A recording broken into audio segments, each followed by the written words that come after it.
Tasty.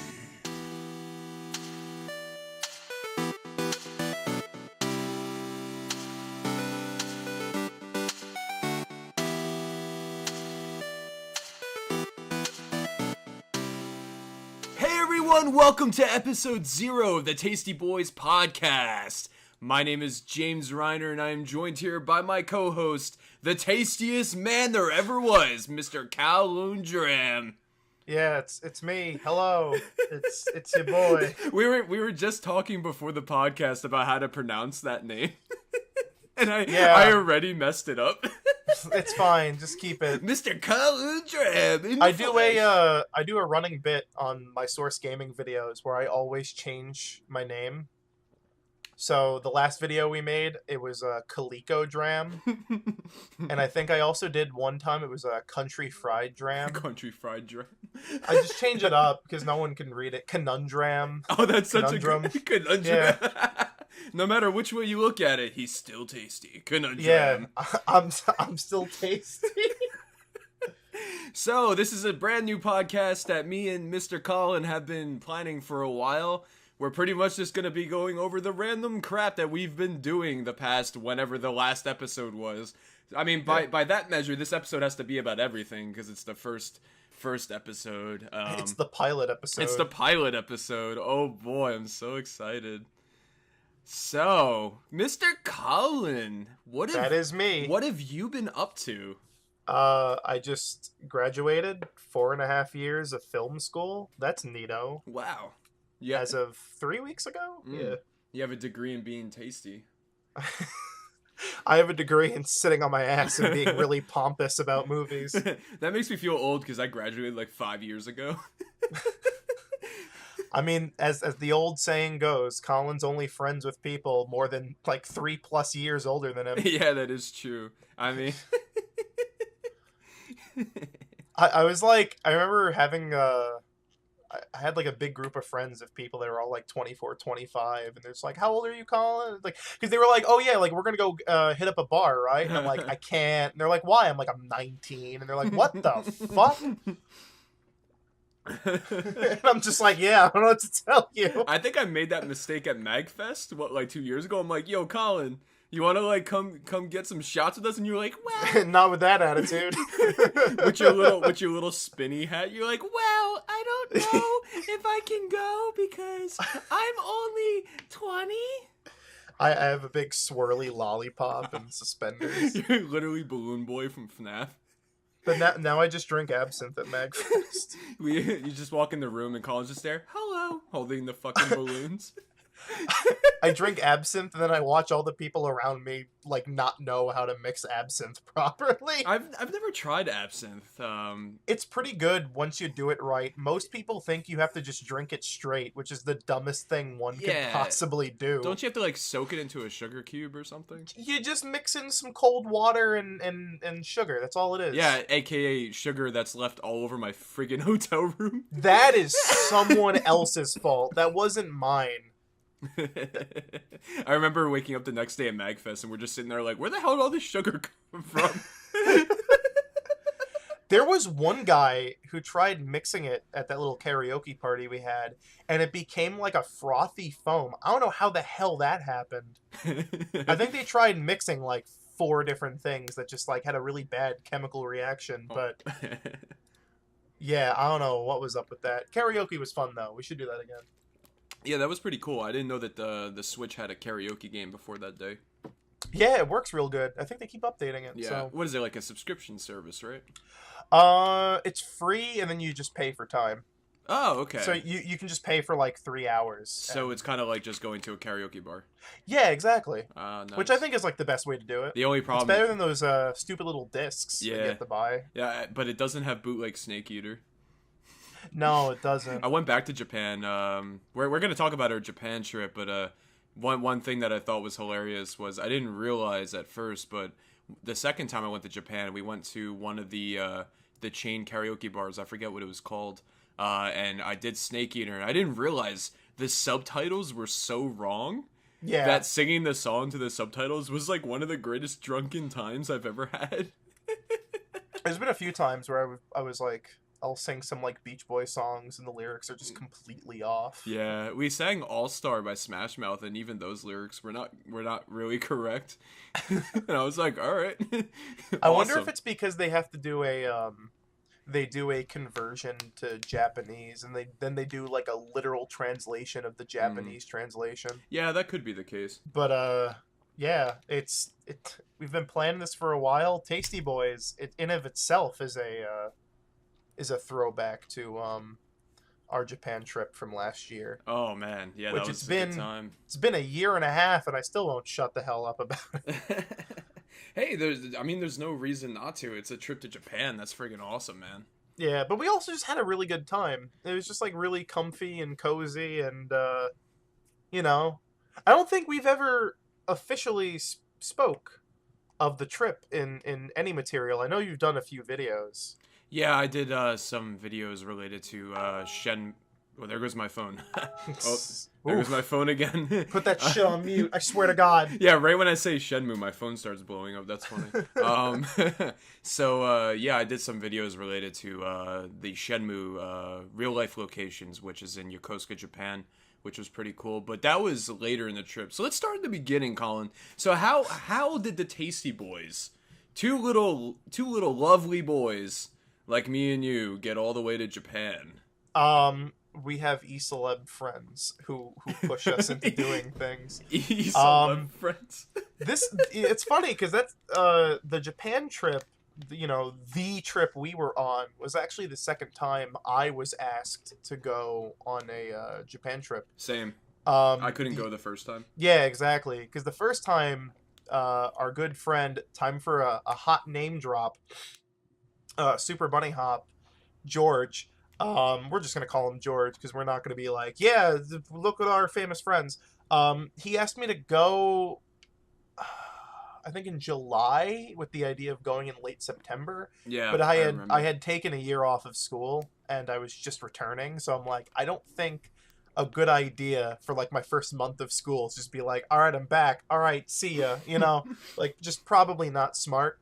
Um, so he went, he really liked it, and then I think a month or two later in November, he was like, "Hey, let's do it again in April next year." And we were like, "Yeah, yeah, that time it'll be like spring break and all that. Like, I'm down." Yeah, I remember. I think I was invited to the trip the year before that him and the other guy went on, Yeah, and Joel. I couldn't go on that one either because the timing and the money, it was way too much at the Yeah. time. And then I think I forget who approached me. I think it was George, and he was just like, "Huh, dude, you like want to go to Japan?" And I'm like, yeah." You want to try for it again? Like, oh yeah, sure, take two. That was pretty much the gist of it. He just comes up to me like just like that. Hey man, you want to like go to Japan? And I'm like, yeah, man. Yeah. And then we all did the phone call together, me, you, and everyone else, and nailed it down. And then we were on our way to the country that pretty much is the source of everything we love. George always calls it a nerd pilgrimage, and he's totally not wrong. he's he's not wrong in the slightest when he says that. I think anybody who's into nerd culture should visit Japan because the one thing I learned was you may know what you know about Japan, but once you go there, it's such a different, like, the experience is so amazing and really opens your mind to a lot of the concepts maybe that you haven't thought of. Oh, totally. Yeah, like, I guess one thing that comes to mind immediately was taking the Shenmue games, for instance, which are heavily based on Japanese culture. One of the questions I always asked was, why does Ryo drink the entire soda next to the machine and then throws it out immediately? And then when I went to Japan, I realized, I was like, oh, That's just what they do. Yeah. there's no trash cans anywhere, and all the trash cans are built into the vending machines. And I'm like, oh, that's why. It wasn't for any game design reason. It's literally because that's how it works. That's so cool. Yeah, George also said that. He said like a lot of games make sense once you go to Japan because it's Yeah. like there's you play, there's like so many games made by Japanese developers that even though they're supposed to take place in New York City, like they'll just have like vending machines on the streets, and you're like, no, there's nowhere in New York like that. Yeah, exactly. Same with Resident Evil 7. He did a video where he was talking about how the washroom was a very Japanese washroom, but it was supposed to be an American house. Yeah. Yeah. But anyway, so going back to the Japan trip, so the interesting thing that we did for the Japan trip was how we got there. We actually took a trip to China as a layover, which was really cool. And me and Colin probably did something we shouldn't have done when we arrived in China.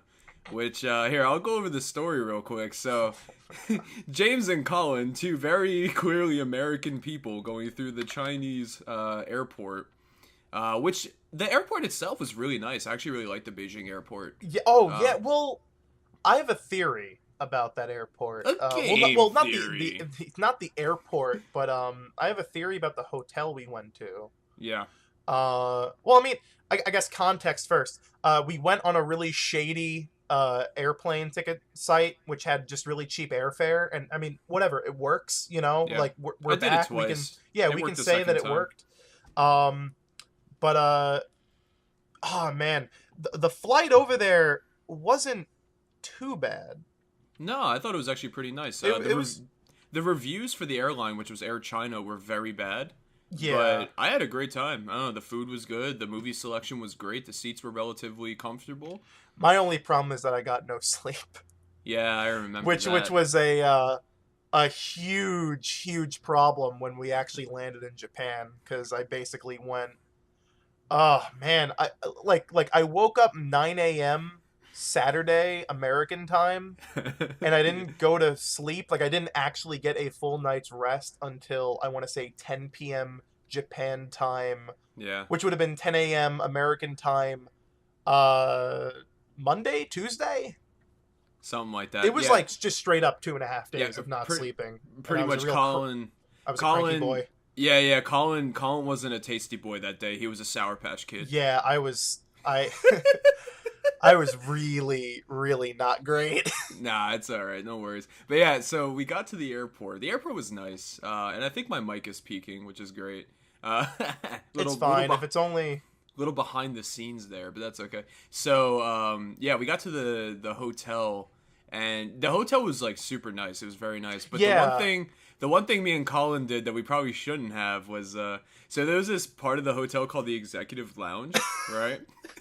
That's the best part, though.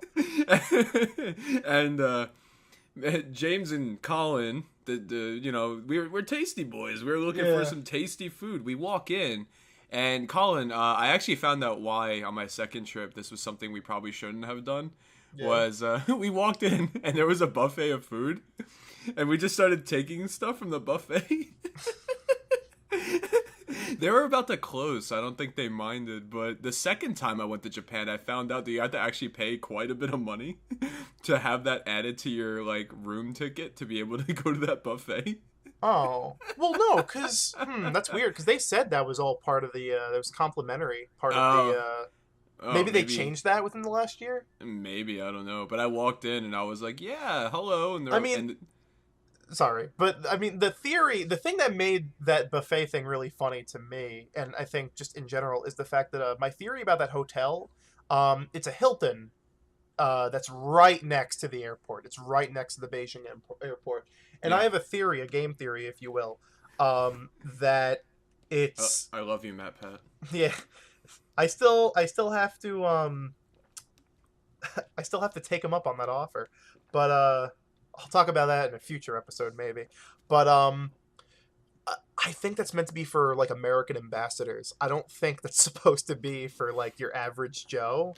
Because that place, entire hotel. Yeah, because that place was way nicer than any Hilton I've ever been in my life. If you take the shuttle from the airport to that hotel, every hotel you stop at is like a normal hotel, and then you're just greeted by this grand palace at the end. Yeah, it's huge and it's beautiful and it's magnificent, and everyone at the buffet had like suit and tie, and here we are with like t-shirt, jeans, and sneakers.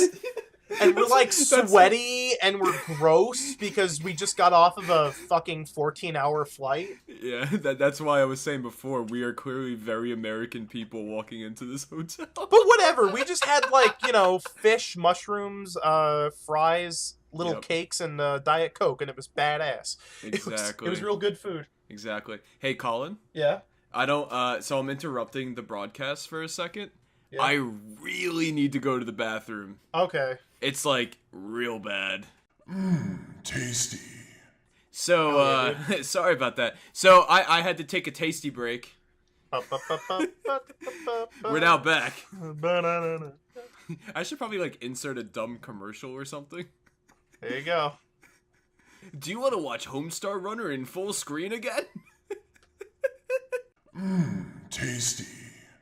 Me and Colin were talking about how he was saying that with the new laptops and new monitors, Homestar Runner is now only like an eighth of the screen and not full screen anymore. Yeah, it's really oh man, I just booted it up on my my Surface Book, which has like a nice 3000 by 2000 screen, and it's like it takes up like no fucking space. Store, tunes, games, characters, email. Meanwhile, back on my old like Dell Inspiron, man, I miss that thing. My old Dell Inspiron used to just be like you had to scroll sometimes to get like the perfect image.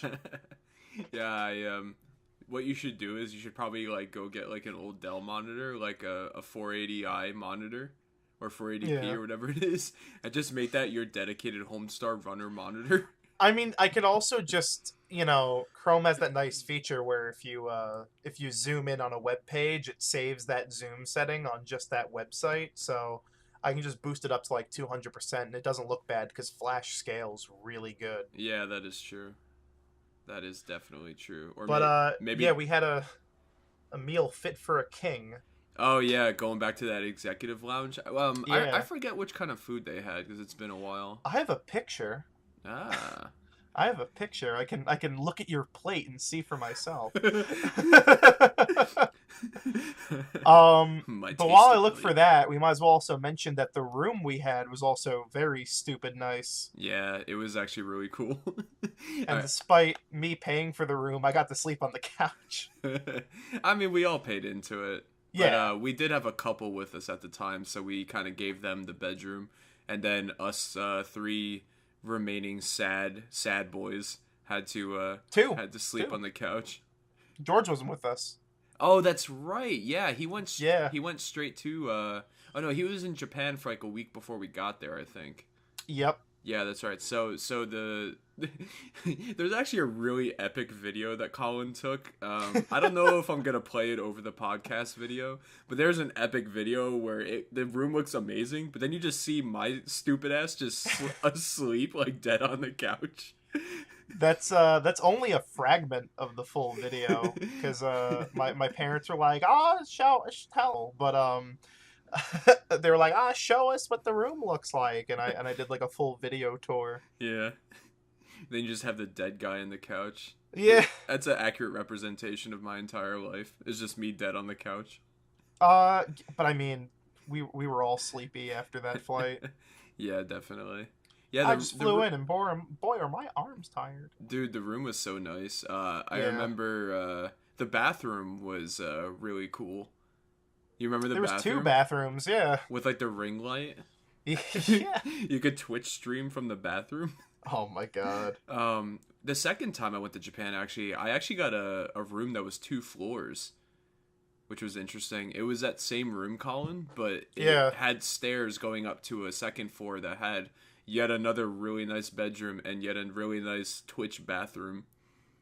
When I say Twitch bathroom, I mean like the lights in the bathroom were on the mirrors, and they were those ring lights, I guess, for like makeup, like so you can do your makeup. But Yeah. they're the same lights that a lot of streamers would use. And I'm not a streamer myself, but I also have one of those ring lights. So I was like, oh, I could. They're just good stream lights. I've from seen the them in a lot of bathroom. hotels, honestly. yeah. I've seen them in No, yeah, I use my ring light as just like my light in my bedroom. It's like my lamp now. yeah. Yeah, it's pretty nice. So, but anyway, yeah, the rooms were really cool. It was interesting that you had to put the card in the door for the lights to turn on. Yeah, one person had to put the card in It was like to some slot next to supply the door. to supply power to the whole room. Yeah, I guess it's just their way of saving on electricity or something, which is Which they could also turn on and off whenever they wanted to. yeah, that is true. Like we had a wake up call at I think we set it for 5, and they just flicked on all the lights remotely in our room at like 5 a.m. And we were like, holy shit. They might as well have like sirens. Or They might as well just send an employee that just they punches everyone in the face to wake them up. Chinese TV was really cool. I watched Return of the Jedi, or at least the opening of Return of the Jedi in Mandarin. Yeah, I remember that. Dude, the second time I went, we were watching TV, and there was this crazy sitcom TV show where these guys were trying to kill each other in the pool. And, like, they were doing weird stuff, like taking their electric oven and throwing it in the pool while it's running, then everybody's just blasting onto, like, fire. It was the most ridiculous thing. I took a video of it. I'll have to show you after we're done here. It was pretty funny. But yeah, so we left the hotel and we went back to the airport, and we got on the plane, and then we took a very tasty trip to Tokyo, to Haneda Airport. And we didn't spend too much time in the airport, but Haneda is a very nice airport, so I suggest anyone who's going to kind of walk around and take in the sights. The second time I went, we walked around the airport a little bit. And then we were on our way with George and Patrick and Matt to what I feel is the greatest place I've ever stayed at, ever. Yeah, which is something I stumbled upon on Airbnb, and I went, "Yeah, we're doing this. This is what we're doing. Like, this is the room we stay at." Yeah, luckily it survived the Airbnb purge in Japan. I was happy about that. Well, I think the thing with the Airbnb purge, and because I have someone who's living in Japan, and I sort of was telling him about this. I think it's only going to apply to like super urban areas. Like I think the Airbnbs that are within Tokyo and within like Shinagawa and Shinjuku, I think those are gonna kind of fade away because they're definitely not gonna want people like during the Olympics to not stay at the major hotels they have in those areas. But like I think it would be really dumb for them to not allow Airbnbs in like residential areas, because that's just like, it's like, who are you, like, what are you doing at that point? Mm-hmm. And there's also a Beatles room there in that same complex too. Yeah, I when I was staying there, I saw another family, which they looked like they were just people traveling to Japan. They didn't seem like they lived there. They were staying in the room next to ours. Maybe that was the Beatles room? That might have been the Beatles room, because literally right next to us. Yeah, there's a room that's like it's like basically the same exact room, but it just has it just has like a big Beatles poster on the wall. That's okay with me though. I love me some Beatles. Yeah. But yeah, that room's fantastic. Yeah, there was game systems. There was a Famicom. There was a Super Famicom. There was a PlayStation 2. I think those were the only systems, and then the guy had a pretty good assortment of video games for them. So yeah, and the TV was good. It was a little out of the way, because it's like if you wanted to get to like any of the major metropolitan areas, it was like maybe a 30-minute, because you had to like walk then to the train station, get on a train, and you had to go to Shinagawa, which is the big like hub, I want to say. Yeah, to switch from we were on the KQ line and we had to switch to the Yamanote. Yeah. Or I found you could also walk to another train station, which is about maybe 5 to 10 more minutes in the opposite direction. And that would take you directly to the Yamanote. I actually liked staying there only because for me, my goal for that trip was to see as much as I could. Yeah. And I felt that staying in we were technically staying in Shinagawa-ku. It was a very suburban area, so it was nice to see like an actual area that people live in, but also be able to go to Tokyo. So for me, I thought it was nice because I loved waking up in the morning and just seeing like everybody going to work, the little kids going to school, the high school kids on their way to high school. Like it felt like I was actually in Japan and not there as a tourist. And that was something that like meant a lot to me. Yeah, that's the that was the like I think next time I go, I mean, I'm gonna want to stay in a more kind of urban environment just to stay close to everything. Because just having that convenience of not having that extra 30 minutes is really nice. But Yeah. the residential areas were great because of just it's so quiet. Um, it's so homely. Even though every street has like a million apartment complexes on it. Like Yeah. it was amazing just how at night, I mean, you could hear a pin drop from a mile away. Yeah, they really gave you a sense that everyone was asleep. Yeah. Especially when, remember when we took the wrong, or we stopped at the train station, the one after our station, because, what was the name of our station? Oh yeah, Shimbamba station was closed. Yeah. And we walked back to our station from that station. And that was like one of the most peaceful walks I've ever had in like my entire life. Yeah. Remember me, you, and some people were like drinking highballs just walking back. Yeah. I don't know if you're allowed to do that, but there's you can do public alcohol consumption. I think okay. George made a big deal about that in his gaming cafe video. Oh, gotcha, One of those videos he did. gotcha. And that was, I think the thing that I really liked about where we stayed was there was a sense of everyone just ending their day. Whereas if we were to stay in the heart of Tokyo, I feel like that would be lost. Oh, And totally. so me and Colin are planning to go back to Japan. And I think this trip, the third trip for me and the second trip for you, Yep. I think I'm ready to stay in the heart of Tokyo just to get that opposite kind of experience. So I would at least like to stay. I have a very funny story. I don't know if it'll be if it's too skipping ahead in terms of the timeline of events, but I'll just say it anyway because so day one we land in Japan, we get ready in the Airbnb, and I think almost as soon as we're done doing that, and we've all like showered and gotten dressed and everything, together. Uh, In my mind, I was just like, oh, yep, that's right. Oh, yeah, wait a yeah, second. right. We George immediately took us to Gesundheit, and George immediately. I literally just tried to mute my mic so I could cough, not realizing I didn't mute my mic. He immediately took us to Shinjuku, which is a fucking fantastic place. Actually, no, we went to Akihabara first to get you a portable Wi-Fi router. That's right. Yeah, we did. Uh, So a lot of people who travel to Japan, make sure you take a look about how you're going to get your internet. Now, I use Verizon, and back then Verizon didn't have roaming capability in Japan. Now they do. yeah, So you can pay like the $10 a day to use roaming data. So we had to get what is called like pocket Wi-Fi adapters, which is just a little device that would connect to the cell phone network, and then you can connect to that device and use it as a wireless internet access point, which, oh man, that came in so handy. Like, and also keep in mind that those adapters only last like 5 hours, so make sure you get a battery pack with it. yeah. Oh man. My Yeah. my carrier screwed me over super hardcore. I'm not gonna Uh-huh. say I'm How not gonna so? say who for reasons, but Yeah.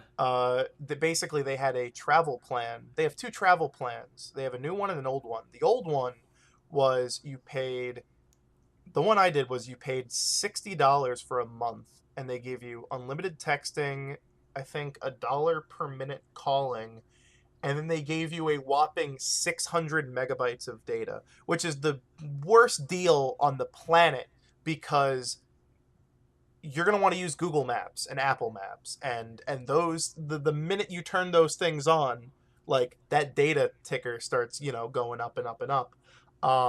So I got overcharged because I went over my data, and I think they wanted to charge me like $200 for that 1 week of stuff. But then right after, literally the week after, like when we came back, they rolled out their new plan, which they had already rolled out in a bunch of countries like China, where it was just like, oh, it's the exact same service you have in the US, just in a different country. Like same Oh data man. coverage and everything. And I was like, you have got to be kidding me. Yeah, I had an experience like that when I went to Monaco for Magic Monaco. Yeah. I was assuming that my carrier would just kind of include it in France, which in France you pay $10 a day to use your data. Yeah. And then when I was in Monaco, I got a text message and it was like, pay $50 for 20 megabytes in Monaco. And I'm like, okay. And I did it. I think that's the other thing. I think that plan, the new plan is also daily. I think you spend like $5 to $10 a day, but honestly, I'd much rather spend 5 to 10 a day on like the 30 gigs of usage I have rather than $60 for a month of 500, 600 megabytes. That's that's so bad. I ended up complaining to them super hardcore when I got back, and I think they refunded like half of the charge. Oh, nice. Which is very nice. Yeah, for my second trip, I was using the roaming like $10 a day here and there, but the pocket Wi-Fi adapter is just so much better. There's no reason to not get one when you go. Yeah. Yeah, I mean, unless you get like a Japanese SIM card and get on the network like just kind of natively. But yeah. So yeah, the pocket Wi-Fi was really good. So we went to Shinjuku. Yep. For most of the trip, me and Colin separated a bit, but for the first day, we got there. Aside from the pocket Wi-Fi, like you said, we went to Shinjuku, and the first place we went to, I think, was the dipping noodles, right? No. No, wait. Yes, we did. Yes, we did. Yeah. I remember we did dipping noodles, and apparently we went to this like place where the chef of the place was well known in the area, and he cooked our food for us. Yeah. And Colin, you gotta admit, those are some tasty noodles. Those were really good. Yeah. Of course, me being the baka gaijin I asked for a fork. It was actually kind of amazing. I only had noodles once when I was in Japan. It was only that one time, same. And then everything else was like a completely different meal. So the whole not knowing how to chopsticks thing was not that big a deal. Yeah, exactly. I think one of the things that people may not realize is that when you go to Japan, at least in Tokyo, I can't really speak for any other area, it's not just your typical sushi and noodles and all that. Japan has a lot of different varieties of food that like they are known for, and like for instance like shabu shabu, you know, meat and pork. You have your wagyu beef, you have Kobe beef, you have so many different things, and I mean, you know, it's probably surprising to anyone who hasn't gone to Japan to know that like I only had sushi once. Yeah, same. I like in the 2 trips that I've done so far, I've only had sushi like 3 times. Well, I think no place exemplifies that better than when you go to Shinjuku and you go into any of the Lumen buildings, because holy crap, that Luminesque building we went into, which is like there's 3 of those, and there's 3 Lumen buildings, and we went into Luminesque. Is that where we got the dessert? Yes. Oh. And that place. Oh, do you remember what happened? When it was raining like crazy? No. Oh. What apple? Okay. Hold on. Before we get to the Lumen. Oh man, me and George were dying from this. Before we get to the Lumens, the Kojima Productions Ludens building, for anybody who may not know what dipping noodles are, pretty much if you take like ramen and put the broth in its own bowl to where you have to dip the noodles in the broth, that's dipping noodles. Yeah. And they were really good. So that's that. We left the dipping noodles and then we kind of walked around Shinjuku and got stuck in a rainstorm that only lasted like 20 seconds, which was kind of crazy. Yeah, it was funny. It was like 5 minutes. Yeah, we got umbrellas, right, from, I think it was Family Mart. We walked outside, and then it started pouring so hard that we literally looked like the Spartans. Yeah. Like, with our umbrellas, like, all, like, making a shield for ourselves. Oh, yeah. Through this create a phalanx. And we went to the Luminous. Is that what it was called? The Luminous building? Yeah, Lumen EST. Yeah, Luminous. Let's just call it Ludens. Oh. And, wow, yeah. Yeah, because there's So- Lumen, there's Lumen 2, and there's Lumen EST. Yeah, I think we were in Lumen 2. No, we were in EST. Oh, we were in EST. Because I think Okay. 1 and 2 are like mostly just clothing and Yeah. shopping, while the And Est is like for the- all the food. Oh shit. exactly. And for those who don't know, these are like giant shopping malls. Yeah, they're like, Like, malls each- but upwards. Yeah, very vertical malls. And and we went to this dessert place where we got like ice cream, and it was really good. Yeah. What'd you think of the ice cream, Colin? Was it tasty? Yeah, it was tasty. Yeah. Yeah, it was very Tasty. tasty. So this is probably my favorite story. Colin, I'm pretty sure I told you this story, but you weren't there to see this.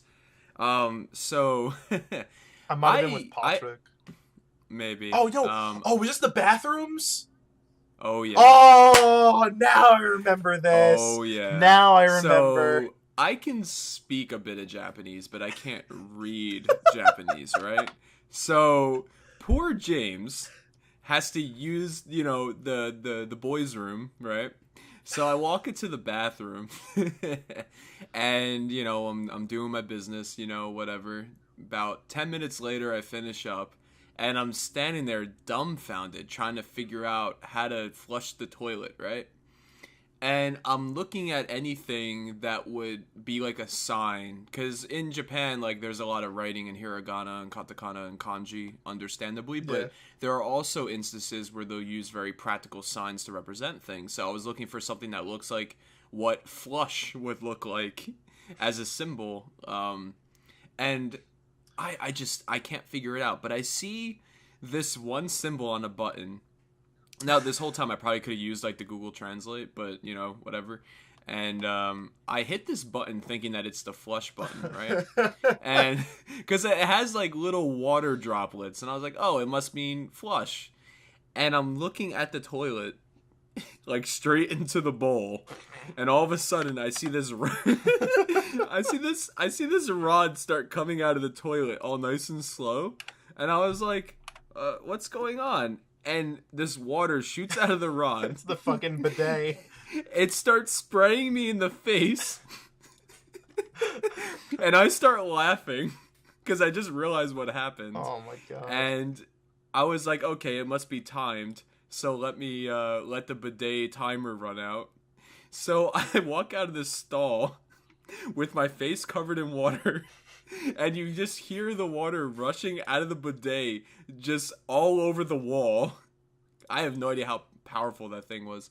And water starts flowing out of the stall. Now George is standing there at the sink, and he looks at me and then looks at the floor, and we both just start laughing so hard, like uncontrollably laughing.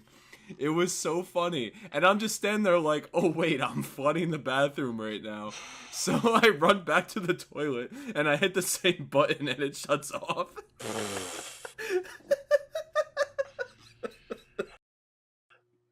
Yeah, I think this that whole time just I think Patrick and I, our Finnish friend Patrick, who was joining us, I think we were just like commenting. I was like, "How long is it gonna take? What is like what they have to do? I thought they just had to pee. Like, what is happening?" Meanwhile, me and George are just swimming through the bathroom. Yeah, that was the best part, because by this point we had like all of our clothes had already dried because we were out of the rain for so long, and then you guys Yeah. come out and you're just wet again. That was such a good time. Oh man. Oh, So that was what did great. we do after the Lumen building? So after the Lumen building, we split up. We went to a couple arcades. Oh, we yeah. Dude, the uh, arcades in Shinjuku were really cool. Oh yeah, they're beautiful. Yeah. They're absolutely gorgeous. You, Patrick, and I, we went to one, and you guys played a bunch of rhythm games, and I saw a Oh, man yeah. smoke a pack of menthols while playing Street Fighter 2 with one hand. Oh yeah. Oh, Which was that when I met Charlie? Yeah, dude. Quick side story, and this was like a small world thing. I was go playing. for it. I was playing DDR in Shinjuku, and I just looked at their docket and the little symbol that just says anonymous alligator just showed up. Anyway, sorry, little side tangent there. I was playing DDR and I met these 4 people, 2 girls and 2 guys, and it turns out that the one girl that I was talking to literally like lived like barely 30 minutes from my office in New York. And I was like, wow, that's such a small world. It was just crazy because we were just like all randomly chattering. We're like, oh, where are you from? Oh, I'm from here. I'm like, oh, so am I. That's so weird. And dude, the second time I went to Japan, I met a guy from New Brunswick. Oh, that's crazy. Yeah, like literally right next to my hometown, and we kept in touch. So that's really cool. We met also in an arcade in Akihabara, which was pretty cool. Anyway, sorry, side tangent. No, that's cool. Yeah. But that was pretty awesome. Dude, the arcades in Shinjuku were awesome. I actually prefer them over the arcades in Akihabara because in Akihabara it gets so busy, but the arcades in Shinjuku were like typical Japanese arcades with a bunch of people just smoking and like playing on all those candy cabs, all those awesome games. I remember I was watching a dude play Marvel vs. Capcom 1 on a candy cab, which I didn't know was a thing. I guess those PCBs can work in those. And he was just smoking away, and I was like, you know what? This is really cool. I like this. I mean, I guess the best way to compare it is that Shinjuku is kind of like Manhattan, and Akihabara is more like Brooklyn. Like, Shinjuku is really cleaned up. It's like a really... I mean, Japan in general is clean, but... Ooh, my phone went off. But, Now my phone's doing it too. We're the most professional podcast. Yeah, right. Good thing mine's on mute though. But like everything in Shinjuku is just like really nice, really I guess sort of high budgeted, that kind of thing. So yeah, I mean, you weren't gonna find like really weird machines, like really niche machines in Shinjuku. Like, we had to go to Akihabara to find like the Left 4 Dead cabinets, or like really really super retro stuff. But I mean, like Shinjuku is where you get all of the latest rhythm games and your Tekken 7 and all that. Yeah, definitely. Because in Akihabara they have like the Taito arcade and the Club Segas, so like you have a good mix of old and new. Yeah, and then George and Matt, they went to the sushi place underneath the Godzilla Hotel. Yeah. And I think you joined them? No, I wasn't there for that one. No. I think so then, oh, you know what it was? You, Patrick, and I went to Club Sega across the street while waiting for George and Matt to finish. Yeah. And you immediately went to the DDR machines. Oh, hell yeah. And then like Patrick and I were playing like Pokken Tournament, which I love that game so much. Yeah, the arcade version of Pokken Tournament was pretty cool. Yeah. So let's see, what did we do after that? Because after that is kind of, I think, when we went back to the Airbnb. Well, this is when the story splits off a bit. Exactly. So Colin, why don't you go over your my quick side. adventures? So by this point, it was getting to be about 9 p.m. and I was really fucking tired. I was super duper tired, and I needed to go. I was like, I should just go back to the Airbnb and sleep. Like, I don't want to miss out on the fun, but like, I'm gonna die from exhaustion if I don't sleep. And there was also a really weird moment right before I left where Patrick and I were waiting outside Club Sega.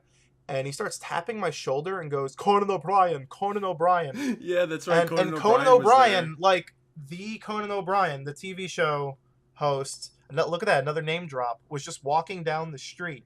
Yeah. And I know that's like a big thing though with a lot of people, is they think they'll see a celebrity, but it's, just like some guy that just kind of looks like them. But I mean, if you've ever seen Conan O'Brien, you know that he's like 6'4", and he has that orange pompadour. Like, you cannot confuse him. Yeah. And that was very much so him walking down the street. We didn't want to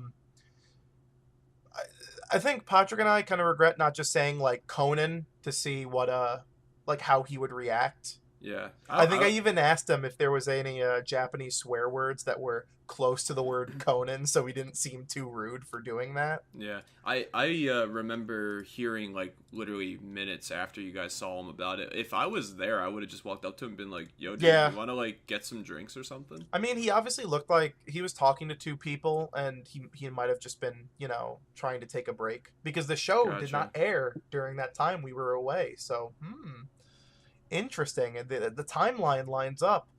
But, It definitely does. but, what? I said it definitely does. Yeah, it totally does. So, maybe. I kind of do regret not, my one of two regrets was not kind of walking up to him and being like, hey, I like the Jordan Schlonsky bits. But, just be like, hey, do you want to like get drunk and do karaoke with us? Yeah. With Conan O'Brien. But it was also very late. I needed to sleep, so... And no one wanted to take me back to the Airbnb, because again, it's like, it would have to be like 30 minutes back, and then, 30 minutes there, and then 30 minutes back. So I decided to just go on my own. And Google Maps took me in a very weird route. Oh, where did it take you? It took me through a few back roads, and I was walking through one of these alleyways, and a bunch of very promiscuous women were lined up along the sides of the alleyway. And that's when I realized that I was in an alleyway full of prostitutes. Where was this again? This was I have the street saved. Are you? I have the Google Map screenshot of me. I wonder why, Colin. You waiting for our next trip back? No, because totally, dude. Gotta have a man in the corner. Are you sure they weren't just the maid cafe girls you would find in Akihabara? See, I would think that. Hold on, but 1 second. For those who don't know, what I'm talking about is in Akihabara, maid cafes are really popular, and they're all themed. So you'll find a maid representing the theme of their cafe, just like standing along the streets, handing out flyers for their cafe. That's what I'm talking about. Yeah. Yeah. But I mean, I get you, because I didn't want to make any like judgments initially. Like I didn't want to be like, oh, a pack of women, they must be whores. That's like a real shady thing to do. But the fact of the matter is, there was like 25 of them, and they were all trying to approach, and it's like it was very, very obviously that's what was going on. Like if you were there in the moment, you probably would have been like, oh yeah, that's yep, that's what's happening here. Because apparently that's how they get American tourists is you don't see American tourists get mugged, because there's a stereotype that we like to fight back. So what they do is they from what I gather, they're supposed to get you into like a compromised position, and then they rob you. So that's how that works apparently. But yeah, my phone's going off. Speaking of Japanese. Oh my god. Hang on. I'm gonna answer the phone while on the podcast. 1 second. Okay, I'm just gonna keep recording then. Hey, I'm recording right now. What's up? Okay, no problem. Alright, bye. Yeah, bye. My friend has called me to inform me he cannot come over. Alright. No! No! Nah, it's okay. But anyway, so... I messaged you the Google Maps screen cap. Thanks, man. And there's a funny addendum to that story. I might have to go check that out. Yeah. But no, there's actually it's a Shin Akubo. Because that was the weird thing. It even though I was like, yeah, take me back to the train station, it didn't take me to the Shinjuku station. It took me to the one the next town over. So these were like, these were back alleys. These weren't like oh, just the main streets. Like it just made sense. But funny addendum to this. A few months later, in September, I had a friend who went to Japan, and he came back, and I was telling him the story, And he's like, was this in, and he told me the name of the town. And I checked Google Maps, and I'm like, yeah. And he's like, yeah, I know. My Airbnb was the next block over. So he can verify that's exactly what was going on. I'm sure he can. Yeah, but then I went back and I slept, and the rest of you guys went to karaoke. Yeah, that first karaoke experience was really cool. For those who haven't like done Japanese karaoke, which you can find in the U.S. as well, you kind of just walk into a building, right? Yeah. And you tell them like how long you want to be there for. You go into a room and then you have like a TV, and then you have like little iPad looking things where you can select the music, and you just sing into a couple of mics, and it's really fun. You can order drinks, you can order food. All you have to do is there's usually a phone inside the room, and you pick up the phone and you're like, hello, I would like this or I would like that, and then they bring it to you like 10 minutes later. It's really cool.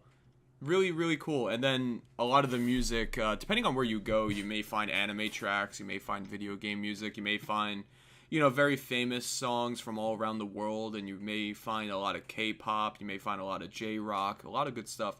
And I think my favorite moment was watching George sing the Snake Eater theme, which was pretty awesome. So yeah, we did karaoke. Not much more to say about it other than that, but it was a really good time. Like, anybody who goes to Japan, you should always do karaoke. Karaoke is a real good time. Yeah. So I think we went back to the Airbnb after that, and then that's kind of where we started doing our own thing. You passed the fuck out, and then George and I and Patrick were just making Simpsons jokes until like 3 a.m. And don't worry, Nice. even though that sounds like I didn't sleep, I did sleep, and then they got back, and I woke up. Yeah, let's see. So the next day, I think We totally yeah, split off. yeah, the next day I woke up, and next to our Airbnb there was a family shrine, and me and Matt went to that shrine and took a bunch of footage and all that, which was really cool. I took some time to do some martial arts in the morning because pretty much each morning I wake up, I do a little bit of Tai Chi and all that, kind of to wake up. And I went to this really nice looking area by our Airbnb and just did some Tai Chi in the morning, which was pretty cool. Just to kind of like, soothe myself after traveling and, Yeah. just the, my mind kind of adjusting to the fact that I'm in Japan and no longer in North America for the first time, which was like really cool. I don't remember what I did after that. It's kind of a blur. I think, what did I do after that? That is a good question. I admittedly didn't do much the second day. I think we just I think I went back to Akihabara yeah, we and took time to walk around the actual Electric Town stuff. So I went through like those hallways of electronics and all that.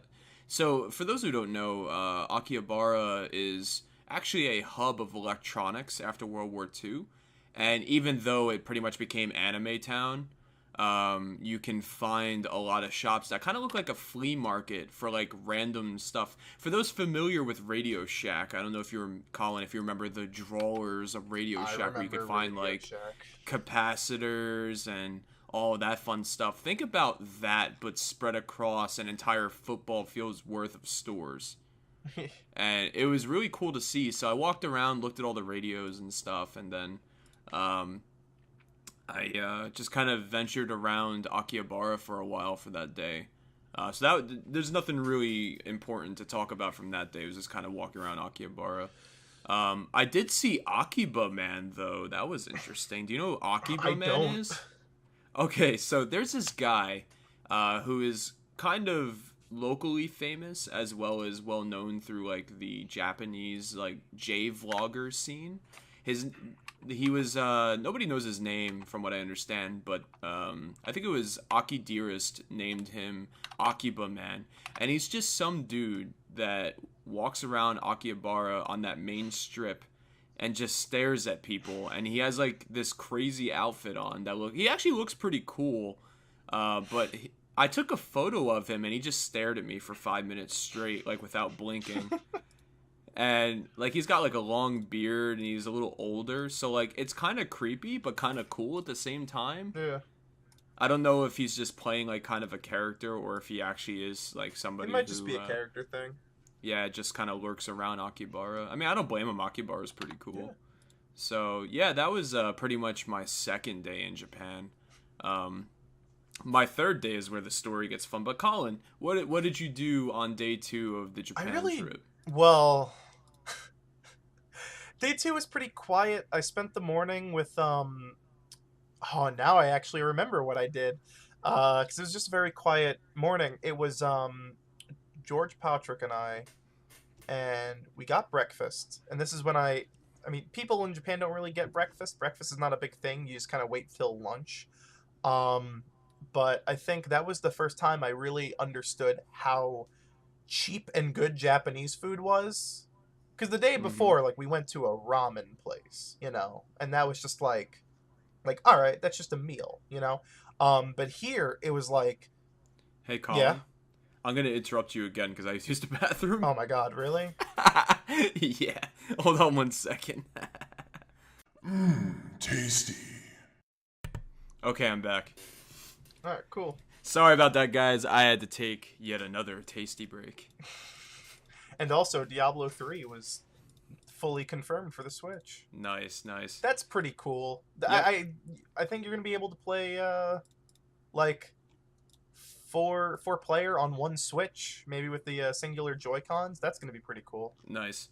So going back to the Japan trip, Yeah. So you said day 2 was pretty quiet. Yeah, day 2 we went to fucking we went to the Lawson to get breakfast, and this is when I really realized how cheap food there is. Yeah. Because I got a cup of coffee, a cup of sliced pineapple, and a jumbo American dog, which is their version of a corn dog. And they call it the jumbo American dog because Japan just doesn't have corn. They have maize, but they don't have corn. Mm-hmm. So they don't. So the corn dogs they make don't actually have like a cornbread batter. They use donut dough. Oh, that sounds really good. It's like super fluffy, and like it's the dough to dog ratio is 2-to-1. Mm-hmm. Like it's really thick, and it was really tasty. And I think all three of those things together was like $8, which is not bad. I think the jumbo American dog was like $2 tops. Yeah. Like it was just, you know, it's like, oh, that's it's very tasty. Not exactly the best breakfast ever, but I was like, hey, you know, might as well while I'm here. Tasty food for a tasty boy. Hell yeah. Yo, and then dude, we went.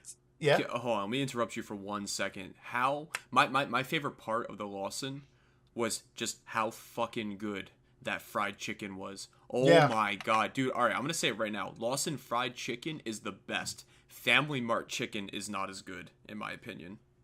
They had this one fried chicken that had like that had like lemon juice, like it was like super zesty, Yeah. and that was really good. My favorite was the Chicky Cheese. The Chicky Cheese fried chicken. Yeah. So it was like fried chicken with like this cheesy kind of goodness to it. Oh man. Whoo. So after breakfast, what did you guys do after that? We went to Shibuya. Yeah. And we went to a couple bookstores. Ooh, book off, I'm guessing? No, we actually went to a tiny little bookstore place. You know, speaking of bookstores, in the 2 trips to Japan that I went to, I can never find Pada manga, which is flip books, for those who don't know, Japanese flip books. And I was trying to find those, but I can never find them. But anyway, sorry, side note. Yeah, we went to a small little bookstore, and then we went to like a really big bookstore. That was like more like a used bookstore type thing. Not book off, because it didn't have like games and stuff in it. It was just straight up a just used manga and action figures and all that. And smut, a lot of smut. There's a lot of smut in Japan. And we then went to go get some sushi, which is where that really stupid school bus box comes from. I'm sure you've No, I'm not sure what you're talking about. Oh, it's only on Twitter. I don't have a local picture of it. That sucks. Basically, I went there and I got some katsu chicken and some more pineapple. I really like pineapple and like a few other things. And George and them were railing on me because I was eating quote unquote American food, which is really weird because that's not true.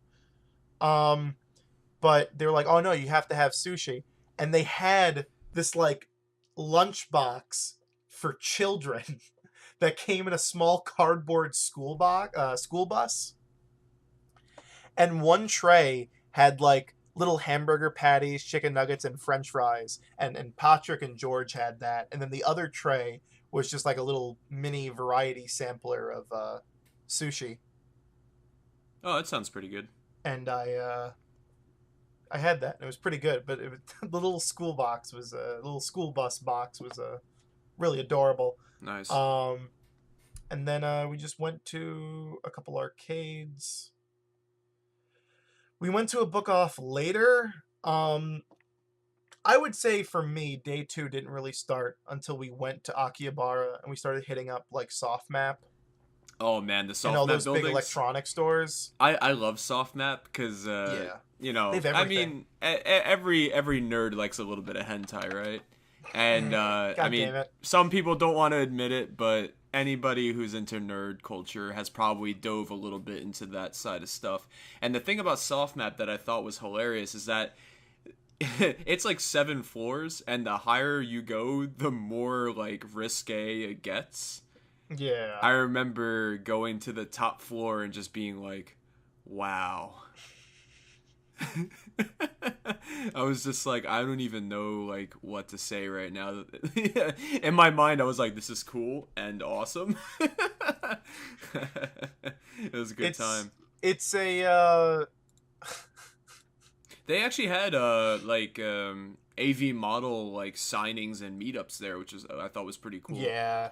I remember seeing that on the stairs. They Yeah. would have like, oh yeah, this model was here at this time. You could Yeah. meet Anri Okita or something. Yeah, that was pretty cool. There's some AV models I wouldn't mind meeting because, like, despite like I think porn is an art. Like, I take it that way. But some of them seem really just cool. Like, if you follow them on Twitter, they're just normal people like us. You know, Yeah. there's no difference there. They're probably cool as shit to talk to. So, wouldn't mind Um, chatting with them once. Maybe next time I go back, maybe I'll go to one of those meetups or whatever. Anri Okita plays Monster Hunter World, and Hitomi Tanaka plays Mario Kart with Matt McMuscle, some of the best friends. Dude, Hitomi Tanaka on Twitter she's just so funny. Yeah. I would like to meet Hitomi Tanaka, Ai Shinozaki, and Sayori Hara would be pretty cool to meet, but she doesn't do AV modeling anymore. She quit a while back. Yeah. But anyway, yeah. So was that like the bulk of your day too? Was just kind of roaming around a little bit? Yeah. Nice. It we went to Akihabara, we checked out Soft Map. I mean, the thing that's crazy about Akihabara, and this is like a thing about Japan in general, is all of the specialty stores because like you go to Akihabara and there's like the Alienware store Yeah. and the MSI store and the Asus store and Yeah. the Razer gaming accessory store, and it's like just all these stores for just one singular purpose or brand, which is Yeah. just so it's so bonkers to see because you don't expect that shit in the US. And even then, going to SoftMap is cool because they just had everything. You go to a Best Buy and you hope to God they have an HDMI cable. You go there, they'll have a wall of HDMI cables. Yep. You Yeah. know, Yeah. I think one of the important things in Japan. I actually went to the Alienware store, and I Yeah, think me too. since arcades are really popular in Japan. Sorry, 1 second. I have like a really nasty cough right now, so I muted my mic for a second. Oh, okay. Yeah, I think one of the things in Japan is that like people don't really keep a lot in their homes. They go out and do stuff, and I think those stores that are like just kind of focused on one thing, like the Alienware store, they can survive for that reason. Yeah. Because when I went to the Alienware store, like they had VR setups for you to play, so I'm guessing that they kind of take their brand and make a small little quote unquote arcade out of it. Well, Uh, it's also that I mean, in the U.S., we're huge. Like this nation is a huge. There's just these big, spots of like nothing, surrounding everything. So, we're used to driving around and using public transport, and taxis and all that. Japan's more walking around focused, so it just makes more sense that if you want to go get an Alienware laptop, to just go to the Alienware store, because you're gonna have more stores with more purpose, because you don't really see, like, not to say that they don't have them, but they don't really, mega marts aren't really a thing in Japan. You don't really have like Best Buy or Walmart or Costco. And every time you kind of find a place like that, it feels very touristy. Yeah. Because I found a Yeah. couple. I found one in Harajuku, and then I found, I think, one in Shinjuku, I believe. And it was like obviously there to like just be there. I don't really know how to explain it. Yeah. But yeah, so day 2 is pretty cool. My day 2 was a trip to a little place called Yokosuka, which, for those who have followed my content before, I'm a huge fan of the Shenmue games, and that's where Shenmue took place, was in Yokosuka, Japan. So I'm not going to get too much into it, because we are running out of time. However, I did a video series on the real-life locations of Shenmue, and you should totally check that out. It was really cool. Yokosuka is where the American Navy base is in Japan. So there was a lot of American sailors running around. There was a lot of stores, Japanese stores that sold American military stuff, like outfits and jackets and all that. It was, when you go there, like when you look at the clothing being sold and all that, it's like walking back into the 80s. It was so cool. I highly suggest anybody to take the trip to Yokosuka if you're going to just Tokyo, because you can get there just by using a Passmo card, and you just jump on a train for like 35 minutes. And it's such a interesting sight to see. And Yokosuka is known for its curry. So you find a lot of weird stuff. Like I had curry chocolate. It was chocolate that tasted like curry. It was really interesting. And me and my friends just kind of walked around and explored some of the Shenmue areas and all that. And it was... I was crying because I couldn't believe that I finally went to what is considered the Shenmue motherland, which is Yokosuka, Japan. It's always the first stop on the Shenmue pilgrimage, and I'll never forget that feeling when I saw Dobita Street for the first time. It was, that was an amazing experience, and every time I go back to Japan, I always try to go to Yokosuka. I went a second time. That night, I met up with my friend Eric Kelso, who is one of the main voice actors for many Sega games. He's like 5 characters in Shenmue 1 and 2. He's the voice of Jackie Bryant from Virtua Fighter. He's the voice of Paul Phoenix. He's many different characters. He voiced Captain Falcon in F-Zero on the GameCube, which is pretty cool. So yeah, he's been in voice acting for a long time, and we hung out with him and got very drunk. And then I returned back to the Airbnb after, and that was an amazing experience, so I'll never forget that. So Eric, if you ever hear this, thanks, man. Appreciate it. I would actually love to go to Shenmue Town next time. Yeah, next you time should. We go. Yeah, I've been there so many times that I know it like the back of my hand now. So me, you, and maybe Switch. I'll introduce you to Switch.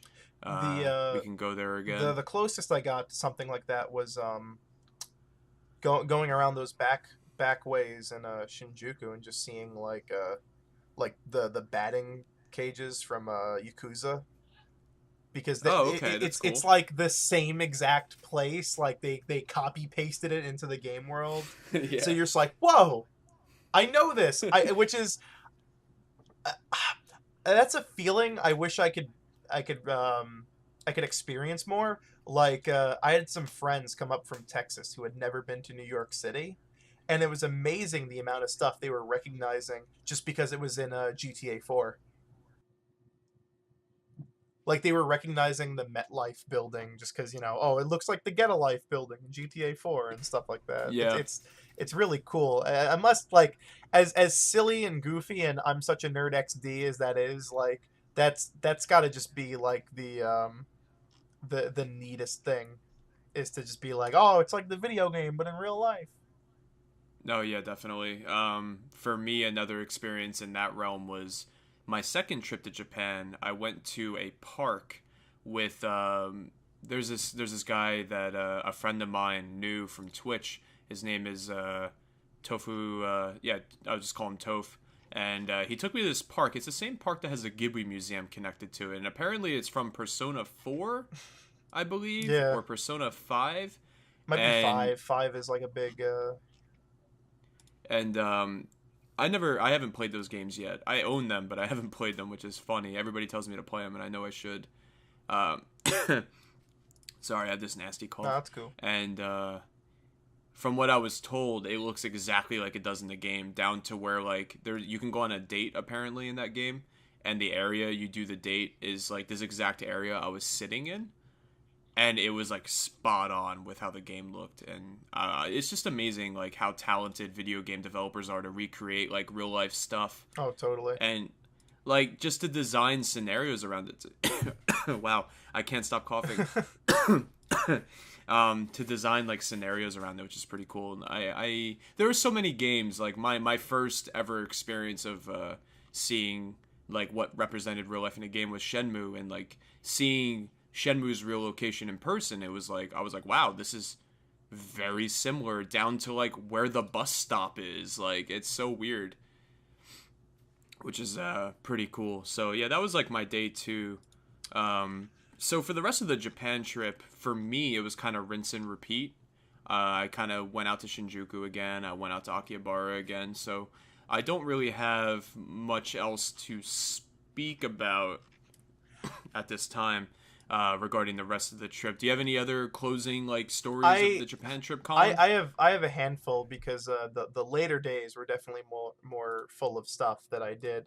But I'll try to save a lot of that for either another time, or you could always listen to the Podcast episode that I did, which is another podcast I do, where I talked about the Japan trip in sort of a quick, kind of more whatever, just a quicker, more condensed form. But day 2 ended with a moment so beautiful that it is captured on film forever. Oh yeah. Which is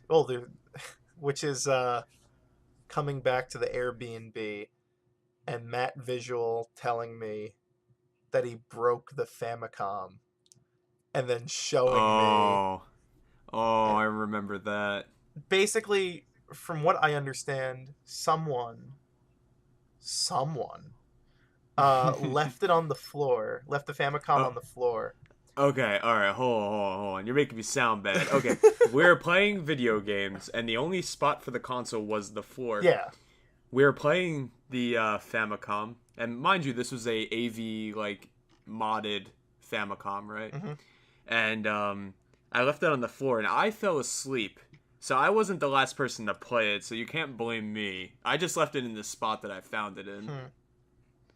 Well, either way, the problem is, I mean, I think how it broke is even weirder than someone leaving it on the floor, because Matt was like adjusting his seat, and somehow the leg, I guess, came up high enough that it rested on the front of the console, and then he went to go sit down and the front of it snapped off, which is like, I don't know. It's just really weird. Like, I can't even picture how that would have happened, but it did. Yeah, and if you watch the footage he had, like, it almost seems like he just bumped it. Yeah, he recorded this happening. Yeah, and it's actually in his Japan. Yes, series, I highly recommend watching his Japan. And if I remember, I'll put it in the Google Drive and all right, in the Google Doc. But yep. Yeah, we so he didn't tell anyone. So I was the first to know about it because he told me, and he records my reaction. And as he says, I look like someone had just died. That is pretty accurate. He was really upset but about like, it. yeah, So no, rightfully so. I mean, yeah, like, no, exactly. We all paid into it, and well, you guys did this without me. I think I was roaming around with some friends at the time. The next day we went to Japan. Akihabara, and we paid like $90 for another Famicom. Yeah, you went to the Super Potato, Super right? Potato. Yeah. So, just a little insight into that. So, I went back for my second trip about a year later, and to the same Airbnb, and it looked like the Famicom that we got him was just gone, and he replaced it with because the Famicom that we got him was a little yellowed, but it was replaced with just a beautiful new looking white Famicom. Yeah. So I was like, oh, I wonder what happened to ours. But I actually spoke to him after all that happened, and he was really kind to me. So I think that by replacing the Famicom that we broke with another one was like a real nice gesture, and he took that like really well. So because I mean, if it was like the United States, because people in Japan are much kinder when it comes to these kind of things, from what I noticed. If it was the USA, like I think that the guy would probably be like, "What? You broke my console?" You piece Meanwhile, of shit. this guy was more thankful that we replaced the console and that no one was hurt and nothing else was damaged. Yeah, I you mean, know? I think even in the U.S., if we had I mean, first off, the fucking front loading NES would have taken that like a champ because it's huge. But yeah, like if I think just replacing it is the best we could have possibly done. You know. Yeah, exactly.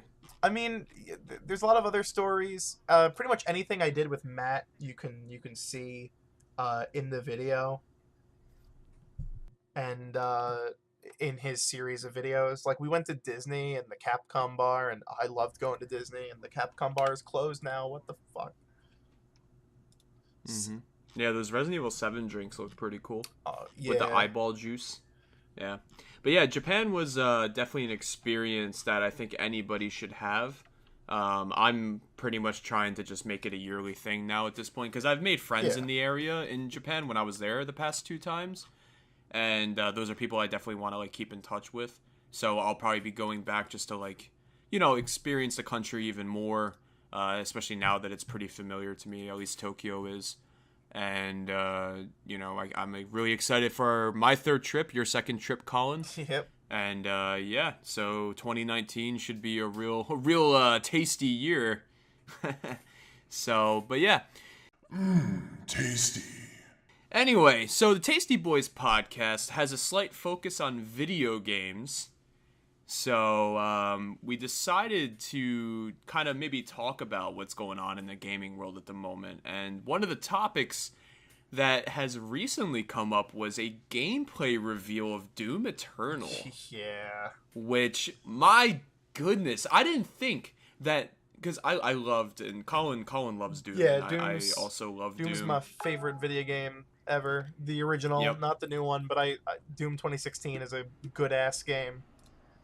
Yeah, and when I played all the way through Doom 2016, in my mind I was like, I don't know how they could make this better. Because, I mean, it's not a perfect game, but it plays so well that I couldn't think of what the next evolution of it would be without possibly gimmicking the gameplay. Yeah. But when they showed off the grappling hook, I was just like, well, they did it. There you go. Now you can ring ding fly away. The Doomslayer is now zippity doodadding everywhere. And the gameplay looked really cool. But the thing that really interests me was the fact that they were also moving this one over to the Switch. Yes. So I think at this point, like, the Switch is probably one of the greatest consoles ever. I was thinking about out. it the other day, as I always think about my Switch, because I'll be the first to say it. I'm a big old Nintendo Switch fanboy. I mean, I've always been I've always liked Nintendo. I grew up on PlayStation, Yeah. but kind of since the Wii, I've always been on a real big Nintendo kick. And what makes the Switch so great is it's like modular kind of its modular nature, and just like how, like, people think console gimmicks are a bad thing. I think that's dumb. I think console gimmicks are badass, because it just it just means more ways to play. It just means more interesting shit you can possibly do. And I think like I was kind of mentioning this earlier to a friend about how I don't think Nintendo games on Nintendo consoles are impressive. And I know that sounds really bad, but what I mean is that when I see Zelda or Splatoon or Mario running on the Switch, like, I'm not as awestruck because I'm like, oh yeah, Nintendo is made up of a bunch of wizards who can just do magic. They can make anything look and run good on their own hardware. You know? Like Mm-hmm. Captain Toad on the 3DS looks like the Wii U version. And I know, Captain Toad wasn't the most demanding game ever on the Wii U, but the fact they were able to convert it to the 3DS and the only thing they had to do was half the frame rate is amazing. Mm-hmm. Um, but with the Switch, it's definitely way more impressive when third-party games are running because the real magic of the Switch is when you're able to take, full fat console games on the go. Oh, definitely, when yeah. when Doom came out, when Doom was announced, I mean, you saw me. I almost melted onto the Yep. floor of the Nintendo New Yep. York store because I was just like, "Oh my god, Yep. that's perfect." Um, but I remember in the days leading up to it, I thought it's gonna be fine. It's gonna be all right. Like it's gonna be playable, but it's not gonna be a great version of the game. It's gonna be cute, basically. It's gonna be cute watching this game run. Um, but then I bought it and I played it, and it was amazing. Like it's people are still gonna say, oh, it's gimped. It's not, it runs at 30 FPS instead of 60, and it's running on low textures. Like, Mm-hmm. let me tell you something. I normally play Doom on a big, well, not big, but on a 24-inch 144 hertz, now 240 hertz monitor. 1080p high settings, 240 FPS. Like, I love the excess of PC gaming. Mm-hmm. Even at 30 FPS, Doom still plays amazingly on the Switch. Not perfect, it's not the same experience, that's not what I'm saying, but it still holds up fantastically well, and it is the game I take with me when I need to play the Switch and I have like 10 minutes to kill. Yeah, I've never played Doom on the Switch, but I've heard that even though it's capped at 30, like, for me, as someone who hasn't played it, like, it blows my mind that they were even able to get it running on the Switch, which is, like, super Well, I cool. mean, I think that a lot of that is just due to the fact that John Carmack is also a wizard, and I think he made id Tech really scalable. Which, because Mm-hmm. I remember a big thing about id Tech 5 was that it was like, oh yeah, you can have Rage running on the 360, but also on an iPhone. And this is like Yeah, 2008 we're talking, so not like iPhone X next level GPU, but like the base iPhone, which is yeah, just yeah. impressive. Um, so, which kind of made it a little more surprising when they said that Doom Eternal's running on a new version of id Tech. It's running on id Tech 7, but Mm-hmm. yeah, it's still on the Switch, which makes me wonder, which makes me think it still has that same level of scalability that id Tech 5 and 6 had.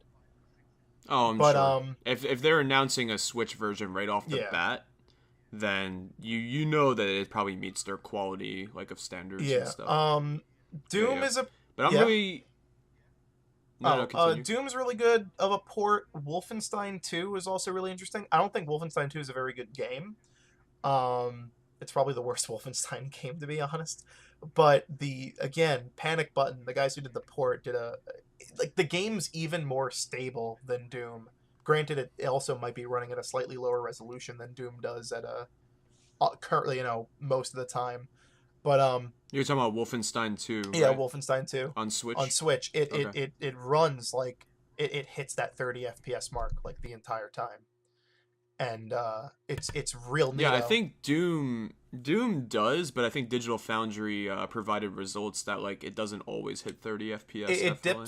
It dips a lot, not terribly. I think it hits like, I mean, those Digital Foundry videos are a blessing and a curse. Like, I love those Digital Foundry videos for how in depth they do, but man, people Mm-hmm. people love to use it as fanboy fodder, like, all the time, Mm. because they'll just be like, oh yeah, in this one sequence, like, it dropped to 22 frames per second for like a second, but then people will be like, oh, that means this game always runs at 20 frames per second. It's like, no, just sometimes when it gets really busy it'll drop, but not all the time.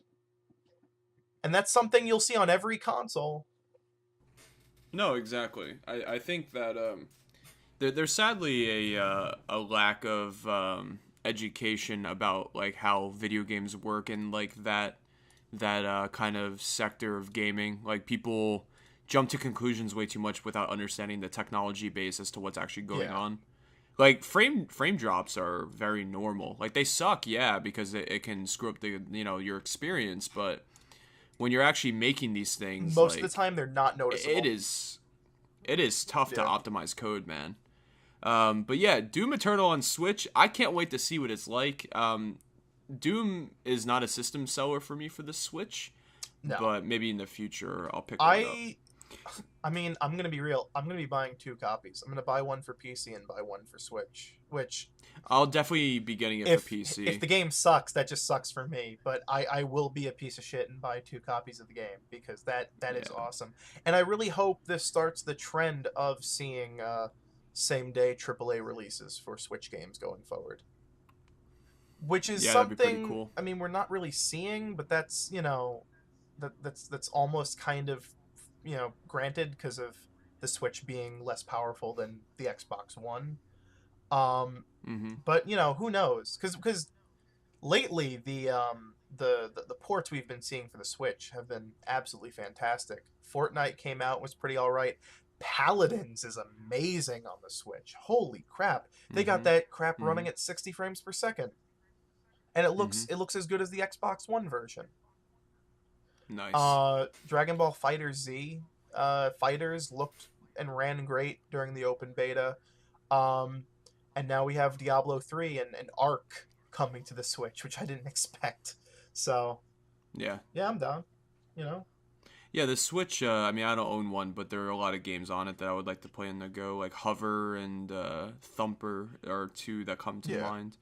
Speaking of video games that are coming out soon, and we won't touch too much on this because I can't quite talk about it just yet, but Shenmue 1 and 2 re-release is coming in 5 days. 5 days from when we're recording this. So, because today's the 16th, I have no idea when this is going to get up on YouTube. And I am super excited for Shenmue 1 and 2 to come out again. It's amazing to see Shenmue back in like mainstream conversation. That blows my mind as somebody who's been in the community since like 2000. I mean, it's something that people have been wanting forever. Yep. The re-release, I can't talk about it. The only thing I can say is that I have been playing it as Sega gave me early access to the game. So thank you, Sega. I really appreciate that. So I will cease my conversation about it now. Colin, you can talk about it, but I probably won't say anything back I to will, you. and you can nod. That's... No, I'm not even going to nod. Me and Colin can't see each other right now because we don't have our webcams turned on. But, I think the one thing that has always made Shenmue kind of hard to get into is that the platforms it's on are not exactly, like the first one's on the Dreamcast, which is a console that didn't, necessarily do well. Well, it did well, but then they stopped making it after a year.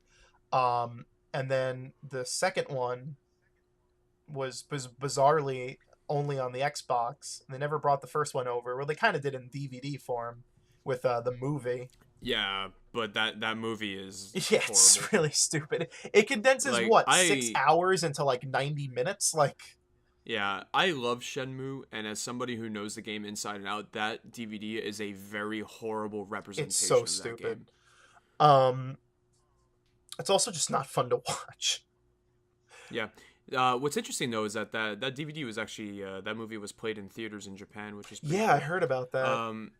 Yeah, and then Shenmue 2 is also backwards compatible on the 360, but the emulation is horrible. Yeah. So there's no reason, aside from the little bit of a graphical bump for the 360. There's no reason to play it on that. But Um, yeah, but for the longest time, I think the reason why Shenmue 1 and 2 come into PS4, Xbox, PC, not Switch, is just people really want to play it, and they really want to play it on a platform that everyone owns. It not being exactly. it's not to say the Dreamcast and Xbox are like obscure rare consoles, but it's not the PS2, it's not the 360, it's not the PS3. Hmm. So fans now get to experience the games all over again, looking Exactly, and better then than new ever. fans as well. New fans as Yeah, well get to experience it too, which is great. It's good to see Shenmue getting pushed. I also like to think of Shenmue 3 and then Shenmue 1 and 2 as also a really good representation of the fact that even though a series may be dead, if the ingredients and the fans are there screaming for it, but actually screaming for it in a way that is productive, it shows that companies will listen. yeah, And I really like that. Also, the fact that like with Yakuza also coming to PC, with the re-releases of Shenmue, it shows that like Sega is kind of turning a new leaf and actually listening to their fans and doing things that are cool. So hopefully they I keep it think up. in general, Japan's getting more into PC gaming and all that. I think that's what we saw that with the Alienware stores and the MSI store and all that. Mm-hmm. But yeah, it's there is nothing wrong. I mean, that's kind of one of the biggest problems I think with this gen, with the eighth gen of consoles, that we've seen a metric boatload of re-releases, ports, and remasters. But at the same time, uh, with games that are only a few years old, it seems kind of like annoying. Like, do we really need a Bioshock collection? But when Hey, BioShock's pretty cool, man. no, it is, but I'm just saying, like, that's, just pull out the 360 and play it, like it's only a few years old.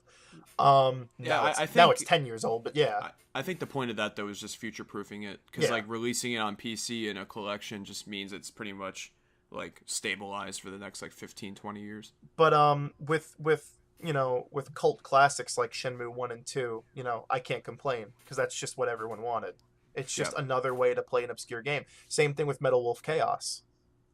That's another original Xbox cult classic that's now actually going to be playable. Yep.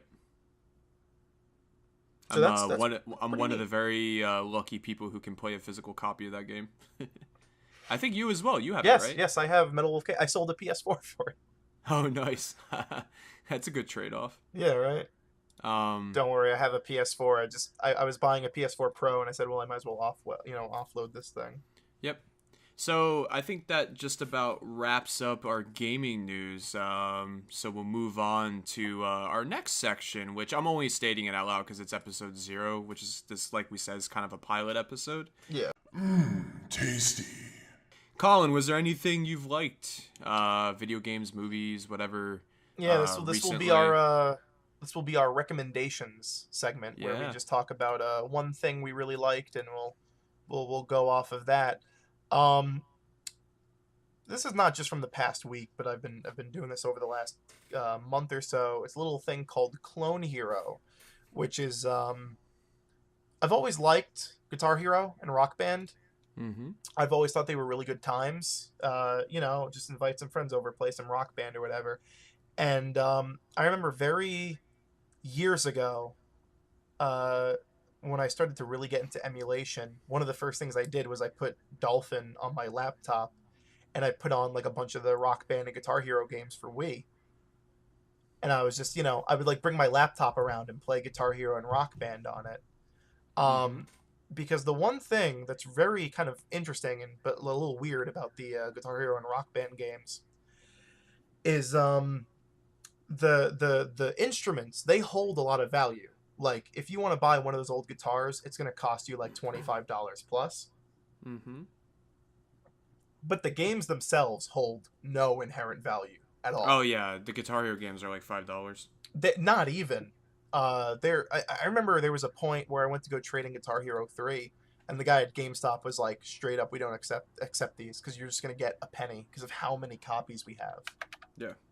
Like it's the the games are so frequent. There's so many of them, and then on top of that, it got to a point where later installments were backporting, games from earlier titles. Like you could transfer over the songs from Rock Bands 1 and 2 and Lego Rock Band to Rock Band 3, and it made buying newer games seem kind of pointless because you can already just have one game that had everything on it anyway. Yep. Nowadays, it's really a pain to get into these because there's so many of these games, and they're really cheap. But a lot of the licenses have gone away. Like the DLC is basically all expired. You can't buy the DLC for a lot of these games anymore. Some of the services have gone offline. So what someone did was, meanwhile on PC, we didn't really get a lot of the Guitar Hero and Rock Band stuff. We got some Guitar Hero ports. I think we got 1, 2, 3, and Aerosmith. Mm-hmm. And then, for a while we started getting a lot of custom, Guitar Hero-like programs like Frets on Fire and stuff. Yeah, and then there was also a PS2 modding scene for Guitar Hero. Yeah, which is... Like, I have a version of Guitar Hero 2 called Guitar Hero 2 Hackers Edition. Which has, like, Sonic Adventure music on it. ISOs they're something. Yeah. There's that one Iron Maiden one where everything's overcharted and it's the worst thing ever. Nice. But but at least, when it came to Rock Band, we got nothing. This is the stupidest thing ever. Rock Band 4 had a FIG crowdfunding campaign to port Rock Band 4 to PC. Mm-hmm. They wanted $2 million.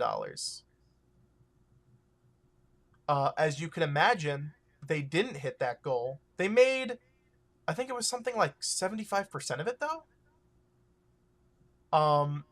But yeah, they didn't hit the goal, and then Harmonix was like, well, I guess you idiots just didn't want Rock Band on PC.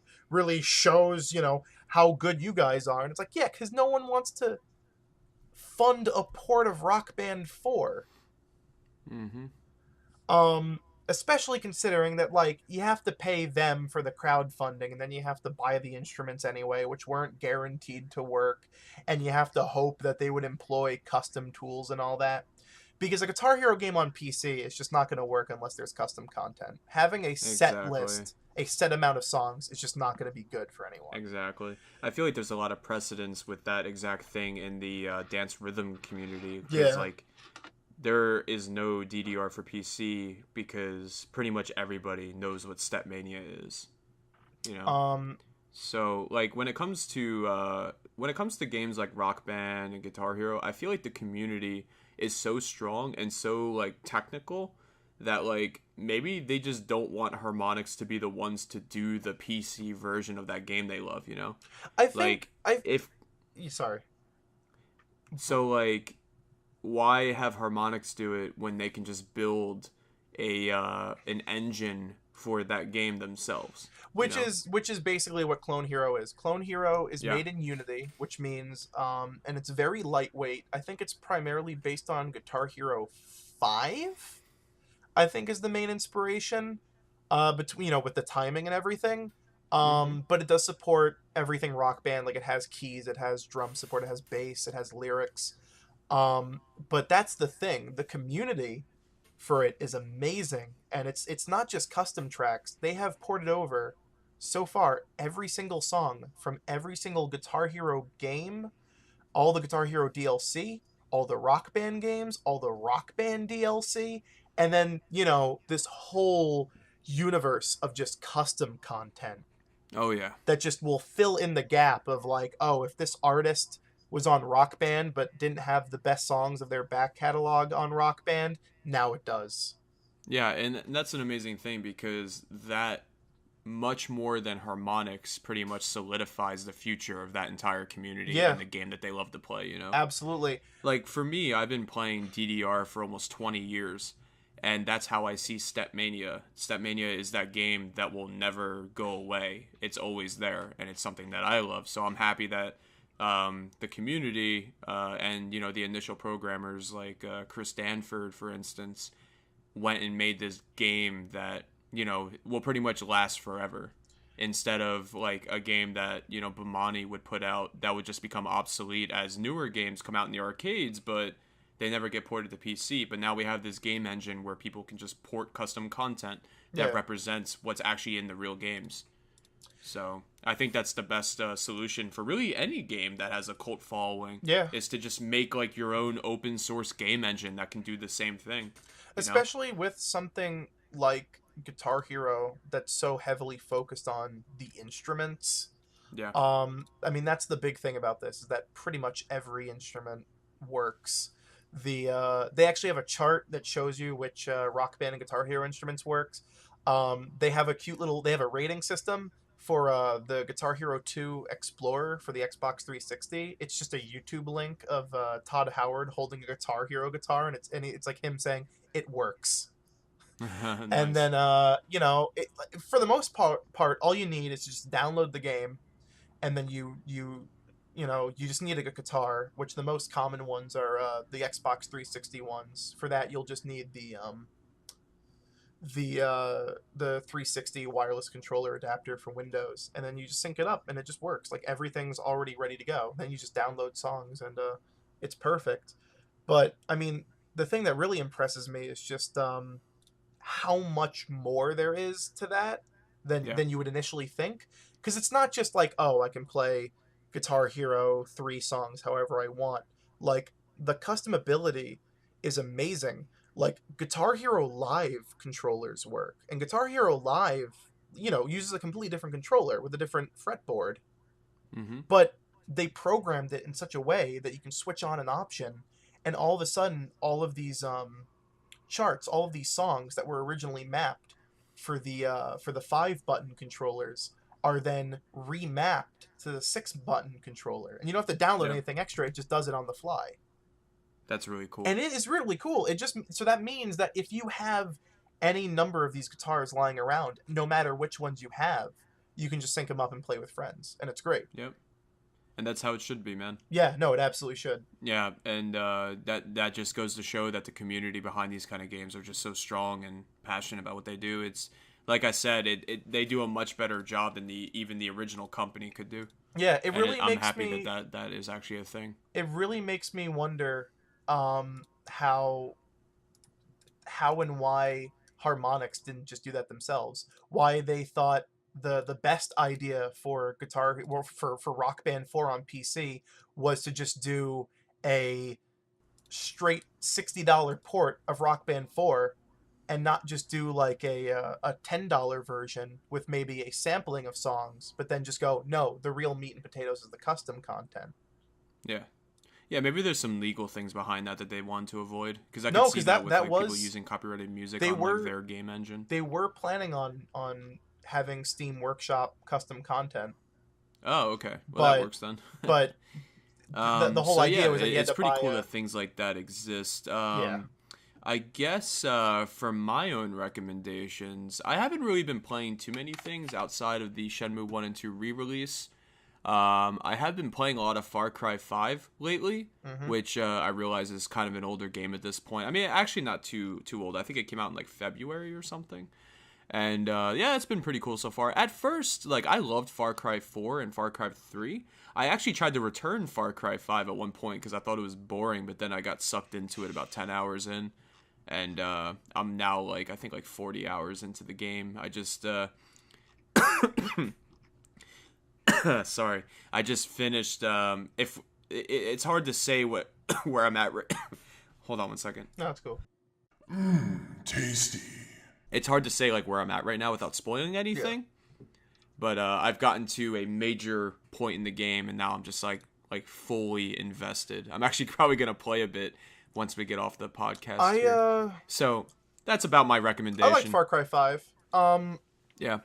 A lot of people didn't like it because they felt like it was gutless. Like, it didn't have a lot to say when it came to like politics in the modern world. Which I don't know. It's a Far Cry game. I don't like it. Far Cry's never been super, like hardcore with what they're trying to say.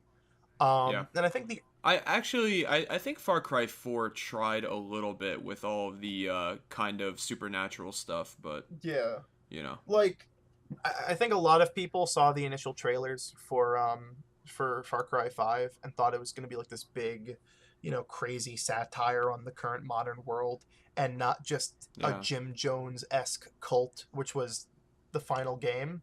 Which I don't know Yeah. about you, I love the idea of fighting against a Jim Jones cult that has like a militia of like Yeah. thousands of people for some reason. No, yeah, I'm actually finding this story quite enjoyable. Like Yeah.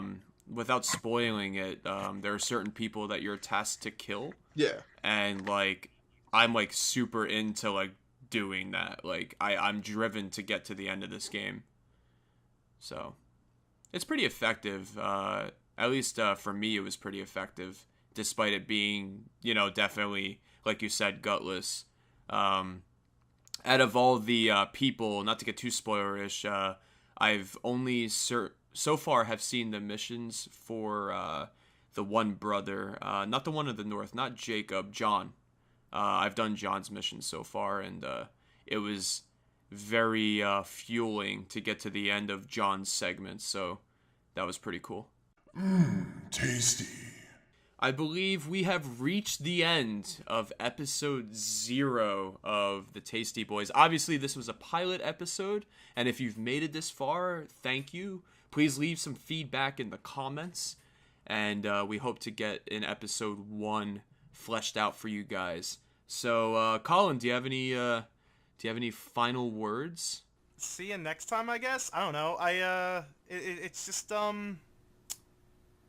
this was a lot of fun. I mean, don't worry. The next, this episode's a little longer because we just wanted to make it a longer kind of, just chat, just to really, we wanted to really explore our personalities and all that. Forthcoming episodes will be a lot shorter, probably about an hour, maybe. Links down below. I stream, I tweet, I sometimes maybe upload to my YouTube channel. It's a total toss up whether I do or not. So check those out. That's all I got, really. I think there's definitely a lot of room for improvement, but I think it was pretty cool. Tasty. With every podcast episode, we're going to do like a fake sponsor, which would be pretty cool. So here's our sponsor for episode 0. The only sponsor that would take us without knowing what the hell we're doing. So, yeah. This podcast is brought to you by Tasty Pasty. If you're looking for the tastiest paste in case you eat your own glue, come to Tasty Pasty for all of your needs. Thanks, Tasty Pasty, for sponsoring our podcast. Who doesn't love Tasty Pasty? So this will be uploaded to my YouTube channel. So if you're looking for me, you're already here. Follow me on Twitter at Shengoro86. Links will be in the description, like he said. And yeah, so thanks for listening, guys. And as always, stay tasty. Tasty.